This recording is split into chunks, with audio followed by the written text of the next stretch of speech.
All right, everyone. It is, what is it? September 21st, and it is our Tribe Redefine and all of our friends team call tonight. I'm going to just stop doing basic announcements because you all know how to read Coach Office. And if you don't know how to read Coach Office, then this is a perfect opportunity for you to learn how to read Coach Office because I'm that person now. If we're talking about going back to school, I don't have time for your Google Classroom question. If you haven't figured it out by now, figure it out, that kind of thing. So same with this. If you can't find your announcements, it's a perfect chance for you as a coach to take ownership of your business and find your announcements. So we're going to focus in tonight on defining your personal brand, understanding what's so important about the behind the scenes versus the storefront of our business on social media, and then spending time actually taking action on these endeavors. So I'm going to ask you guys a couple of questions in a few minutes. So if you want to grab a piece of paper, or you can just use the notes tab on your phone just to help you when we get to the Instagram audit part, to have some things written down or at least to reference will be helpful. But the first point I'm bringing up, and I don't really believe it applies to anybody who's on the call right now, but I definitely know that anybody perhaps watching the recording, this might be useful for them, or since we're running so many sneak peeks and webinars and such, we're going to be having new coaches coming on hopefully regularly. It's just going to be a thing. And I want these team calls to be purposeful and for them to have a reason to go in and watch them. And so I wanted to spend a little bit of time talking about the difference between what we post in our stories versus what we post in our news feed, what we do in a post that's an invite versus what we do behind the scenes, and kind of understanding the difference between that. And again, like I said, I know that this is not new to any of you, but it's worth kind of making that clear. You are promoting you. You are not promoting Beachbody on your Instagram or on your Facebook. So we should not go to someone's Facebook page or go to their Instagram account and see stock photos from Beachbody.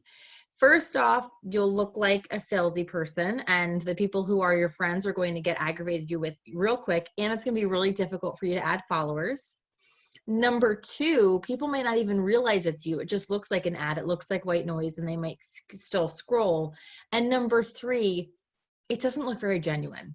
It just doesn't. And I'm guilty of it. I think we're all guilty of it in the beginning, but it just doesn't look genuine. If I can't take the time to curate my own photo, if I can't take the time to share my own story, then I'm not here because of my journey. I'm here because I'm promoting a product. I'm not promoting a product. You're not promoting a product. You're promoting your individual experience with it. So you are at the forefront. That doesn't mean when you share your before and afters, you can't also share some of the bar blend before and afters if that's what your program you're doing, or the 80-day obsession, or the MBF before and afters. That's a different story. But it shouldn't be the pumpkin spice Shakeology ad that I could find on the Shakeology Instagram page on your Instagram account. It's just not going to do you well in the long run. The other thing we need to think about is when it is okay to use those promotional materials. That's perfect for a story, but it's perfect for a story when you give it some context, or if you reshare something on your Facebook. I feel like Facebook kind of has different rules than Instagram.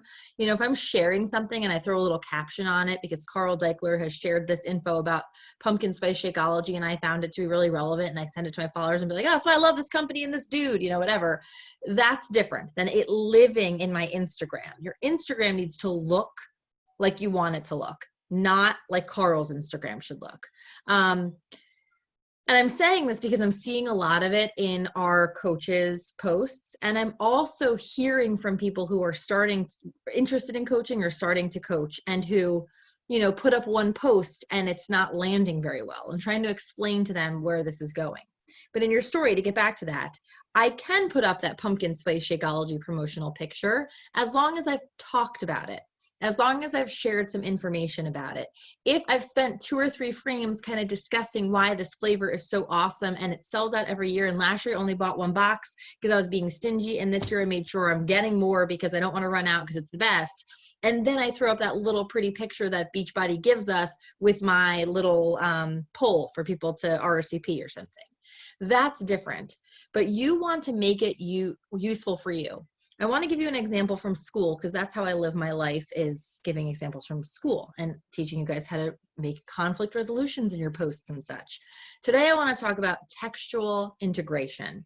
So when my students are citing from literature or an article we've read and they're analyzing it, they're creating some sort of perspective, creating a thesis and analyzing it, and they use a sentence from a novel, let's say, I always tell them that their textual evidence should not stand alone. Because if you use an entire sentence from To Kill a Mockingbird and the entire sentence in your paragraph is an entire sentence from To Kill a Mockingbird, I should just pick up To Kill a Mockingbird and read it. If I am on your Instagram and an entire picture was created by Beachbody, I should just go to Beachbody's account and skip yours. If I'm going through your story and it's this person's quote, this picture from the Shakeology account, this picture or post from Megan Davies, and this, I should just be on their accounts and not on yours. So integrate it. Use them in your stories, but you need to get the first and last word. I say that with my students as well. When you're using a quote, don't start your paragraph with a quote. Don't end your paragraph with a quote. Use it in the middle. Use it and abuse it. Your word should matter. If I'm in an argument with Jackie, okay, pretend, because I ain't got a husband to argue with anymore, so I'm just gonna say that. If I'm in an argument with Jackie, I want to get the first word and I want to get the last word because I want to win the argument. And if I have Jackie let her get that last word, it's just like putting that frame up of the Shakeology, not saying anything about it, okay? So I think I've made sense, but I'm just seeing it a lot.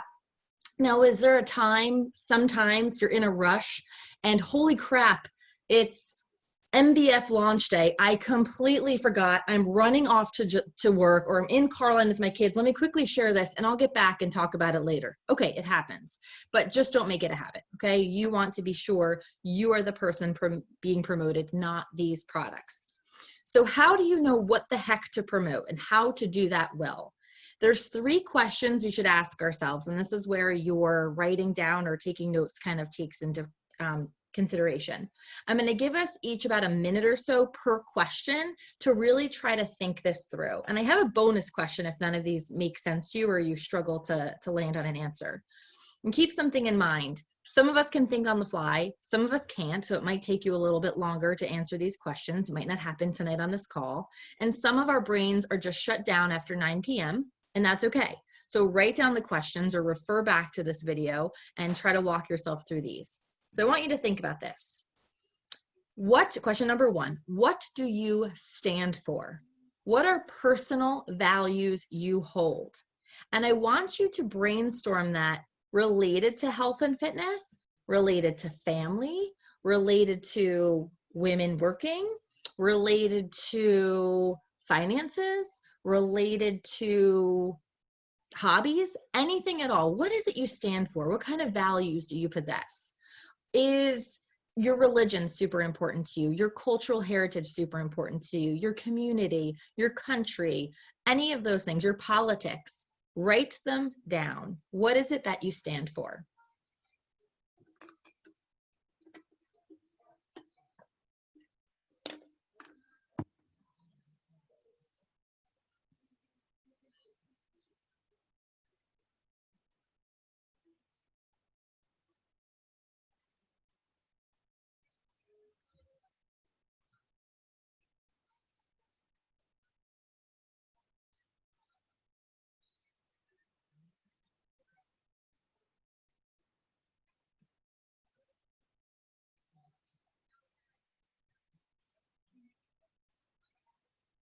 The next question is kind of 2 parts. I'm going to start simple.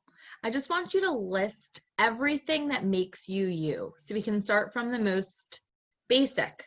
You are a woman. Maybe you're a mom, a teacher, I don't know, an East Coast lady, like whatever it is that a Midwesterner, a runner, a fitness enthusiast, a wannabe chef, a gardener.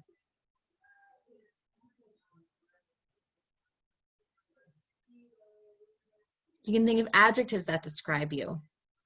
If I'm Leslie, I better write down hilarious, generous, honest, kind, helpful, compassionate.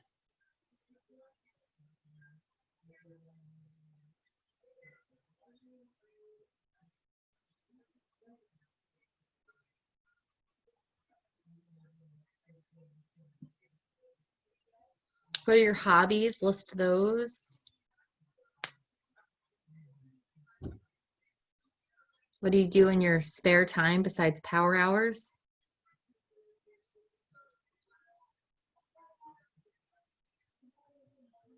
Silly ways of delineating ourselves from others. Like, are you a morning person or are you a night owl? Sweet or salty? Do you wear socks to bed or not? Or do you wear anything to bed? Nope, I know that, Teresa. That's why I said it. Not from personal experience, Teresa, just conversation.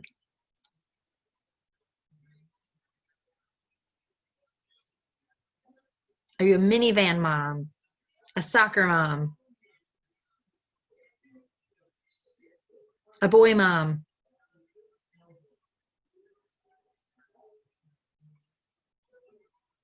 Think of your eating habits. Are you vegan?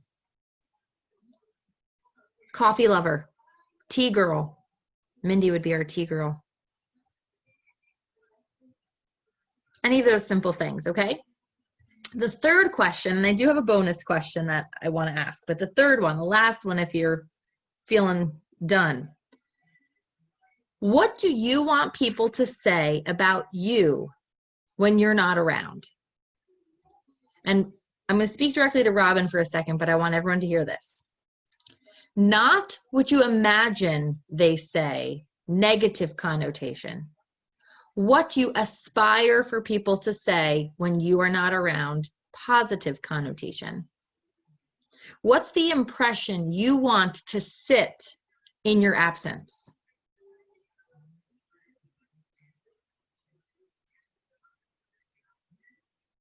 Gosh, I wish Pam was here. Then blah, blah, blah, blah, blah would happen. Oh, if Leslie was here, I know she'd help us with this. How would Emmy do this? Oh, that's how.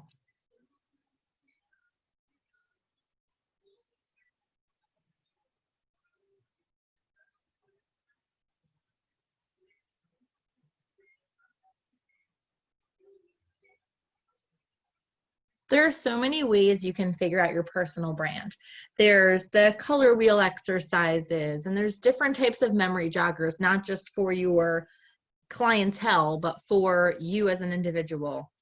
You can do all different kinds of personality assessments, like I'm an ENFJ, I'm an Enneagram 3, I'm, all these things. All of that counts and it has its place. But this is what that all equates to, right? It's these titles, it's these impressions, it's these values that make you who you are. It's from this whole concept that I even created Tribe Redefined. That title in and of itself relates to my personal brand. And this is what we need to be seeing in our Instagram feed, in our curated feed. And I'm not here to talk to you about having the same filter on all your pictures and making sure, the lighting is correct all the time and that you have the best caption. All I care about is that you're doing these three things, that these are represented. Your people follow you because they know your values, what you stand for, and you're not apologetic about them, or else they're not your people anyway. That what makes you you, both what makes you you just like me and what makes you you different than me, or what makes you you just like Nina, or what makes you you different from Nina, that matters. And then what you want people to think when you're not in the room. And this is where the bonus question comes in. And I've mentioned this on calls before. Think about the stuff people tag you in or send to you. I'm sure it happens to you. I'm sure Lisa gets people messaging her about running stuff. either because they saw something and it reminded them of her, or they want her input on these sneakers, or whatever it is. There are certain people who just send me quotes all the time. I saw this quote, it reminded me of you. Maybe you've even shared it before, that kind of stuff. Or certain music things people will tag me in. There's just things about you that other people notice that you might not notice. So think about that for a second and see if it fits into any of those other three categories. If you're like, wow, you know what? Every single time this person sees a Meatless Monday recipe, they send it to me. That must be something my followers notice about me. Just make sure any of that finds a place in your list, and then open your personal Instagram feed, please. Once you are done. So you've been doing the audits on Thursdays. We're going to just do one real quick on our own. I'm going to walk you through it.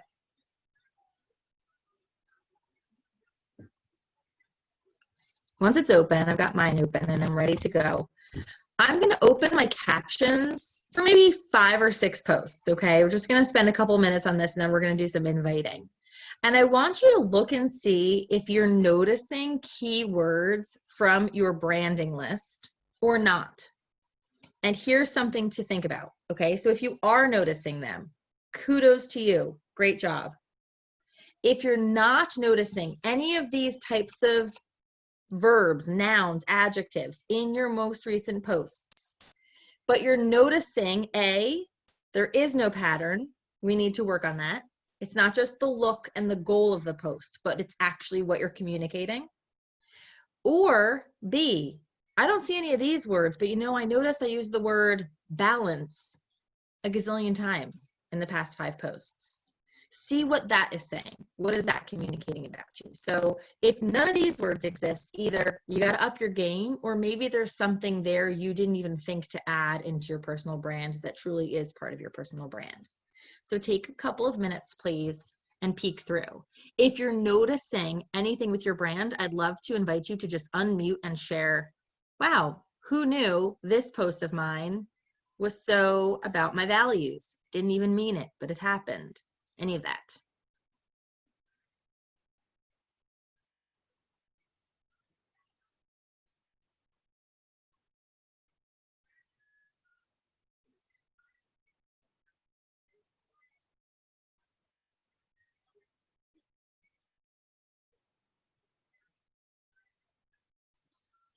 One of the things I wrote down that makes me me, and I know Teresa's shared about this as well, is just being a recovering people pleaser, just trying to create those kinds of boundaries, both personally and with others.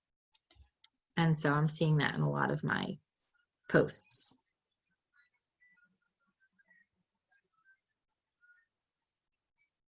I also just noticed I talked about Brene Brown in 2 posts in a row. Don't tell Glennon.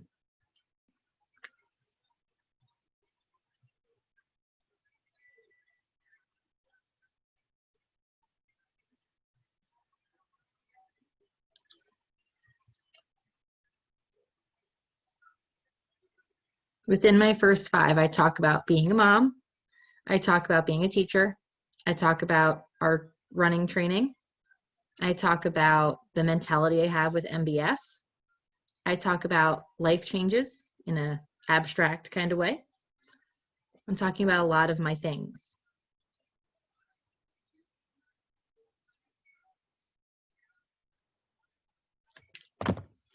And now I threw my phone.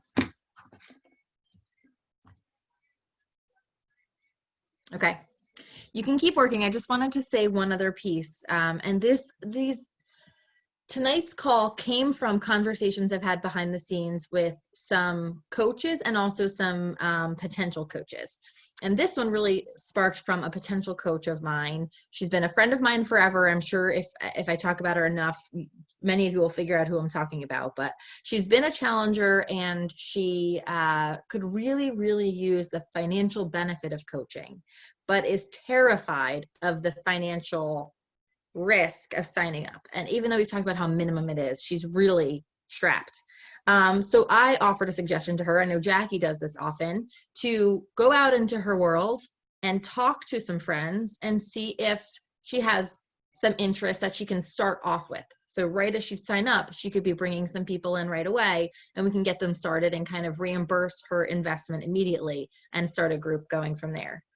And she put out a post, and the next day talked to me about how it had very little, interest.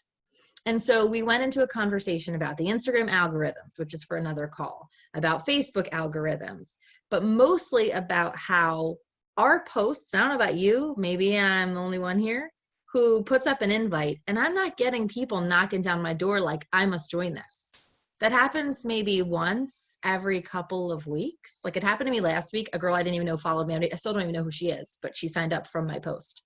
And I couldn't tell you the last time that happened. It's usually, as you all can attest to, the conversations behind the scenes. Those invites are just the teasers that give them a reason to click like. They don't even know why, because they haven't read the caption. And now we're conversating with them behind the scenes. And so just reminding your people, and this is why I talked about this in my story this morning, that what they see us doing is half of what we're really doing. Not even, it's a third, a quarter of what we're really doing. The posts and things are just the branding. It's just getting us in front of people. So when they think about a health journey, they might come watch our Instagram stories a little bit longer for a couple more days. Or they might actually send us a question about our denim jacket that they're hoping might eventually lead to a conversation about fitness, but they're too afraid to have it. Our invites happen not in those invite posts, but in the conversations, in those connections, and in those relationships that we build behind the scenes. And the more we hone in on our personal brand, the more the people following us are our people. So we make those connections, they'll be natural, they'll progress, and they'll get to the point that we then can have some sort of business or personal relationship with them. And we won't be upset if they don't follow up and purchase from us, because now we have a friend and someone who is just like us. So just keep reminding that of people, though I know you guys knew that for sure. Okay, I'm going to put 10 minutes on the clock because I need to do some invites, and I would encourage you guys to do that as well. But if you're thinking to yourself, I can't quite invite because my relationship building needs to grow, then take some time to look into one of your posts that really does dial into your personal brand. And I suggest reaching out to people who liked it with a question or a comment based on that. So just to give you an example, if I was doing that, but I'm going to be straight inviting because mama's got to push, right? And I had my post about from Brene Brown about stretching versus chasing, and this idea of when you're a people pleaser, how you lean into. I just might message anybody who liked that post and ask them if they've listened to Brene Brown's podcast. Not asking about fitness, not inviting them to anything, just inviting to a conversation. So whichever one you're going to do, I'm setting my timer. 10 minutes, see how many invites I can get out, see how many connections you can get out, and let's rock and roll. And I'm going to stop recording.